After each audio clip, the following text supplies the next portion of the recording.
আসসালামু আলাইকুম সবাই, চলে আসলাম একটা নতুন ব্লগ নিয়ে। তো অনেকদিন হয়ে যায় কোনো ব্লগ আপলোড দেওয়া হয় না, মানে মাঝখানে আমার পরীক্ষা ছিল তাই আপলোড দেওয়া হয় না। এই ভিডিওটা কিন্তু সেই রোজার ঈদের পরের দিনের ভিডিও। তো এখানে হচ্ছে আমি রেডি হয়ে নিচ্ছি। তো রেডি হওয়া শেষ, এখন জাস্ট একটু ফাইনাল টাচ আপ দিচ্ছি। তো এখানে আমি একটা ক্লাচ নিয়ে একটা জুতা নিয়ে আমি বের হয়ে যাব। এই যে বের হয়ে গেছি। আর আজকে আমি যাব একটা পশ রেস্টুরেন্টে, একটা পশ বান্ধবীর সাথে। ওর জন্য অপেক্ষা করতেছিলাম, দেন ও 10 মিনিটের মধ্যে চলে আসে। তো ও আসার পরে আমরা চলে গেলাম গাবতলিতে, এবং গাবতলি থেকে ডাইরেক্ট অটো নিয়ে আমরা চলে যাব গুলশানে। তো গুলশানে আমরা চলে আসলাম। আসার পরে এখন আমরা যে রেস্টুরেন্টে যাব সেটা হচ্ছে ইম্পিটাস লঞ্চ। তো এই রেস্টুরেন্টে যেতে হলে 7 তলার উপরে মেবি ছিল। তো আমরা লিফটে উঠে পড়লাম, আমরা চলে আসলাম আমাদের রেস্টুরেন্টে। এখানে এসে আমরা খাবার কিন্তু অর্ডার দিয়ে দিই, দিয়ে অনেকক্ষণ টাইম বসে থাকা লাগবে, এই জন্য একটু ভিডিও করে নিচ্ছি।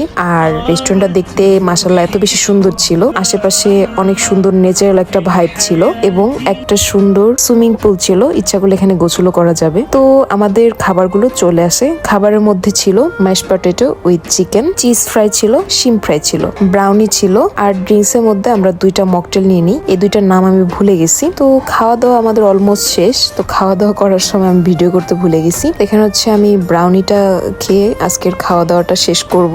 আর খাওয়া দাওয়া শেষ করে আমরা বের হয়ে গেলাম, আর একটু ছবি টবি তুলবো, দেন বাসায় চলে যাব। তো রেস্টুরেন্টটা কিন্তু অনেক বেশি সুন্দর ছিল, আর যেহেতু ঈদের ভাইব এই কারণেই মানুষজন চলে আসছে অনেক, এই জন্য আমি শান্তি মতো ভিডিও করতে পারতেছিলাম না। তো আমাদের ভিডিও করা শেষ, দেন হচ্ছে আমরা চলে আসলাম। এখন আমরা বাসায় চলে যাব, তারপরে উঠে বললাম অটোতে। তো আজকের ভিডিওটা এই পর্যন্তই। ভালো লাগলে অবশ্যই লাইক কমেন্ট করে আমার পাশে থেকো। আজকের জন্য আল্লাহ হাফেজ।